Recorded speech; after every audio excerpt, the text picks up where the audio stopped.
Presentation convent school Rawalpindi जमायत अव्वल मजमून उर्दू।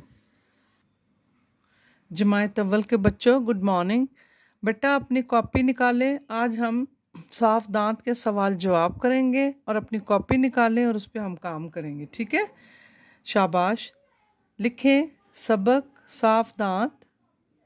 सवाल नंबर 1, नासिर कैसा लड़का है? जवाब, नासिर बहुत अच्छा लड़का है। सवाल नंबर 2, वो दांत कब साफ करता है?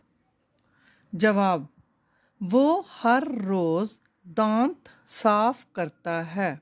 सवाल नंबर 3, दांत साफ रखना कैसी बात है? जवाब, दांत साफ रखना अच्छी बात है। बेटा खूबसूरत काम करना है, ठीक है? लफ्ज़ है एक और उसका जुमला है 5। मैं 5 साल की हूँ, बस।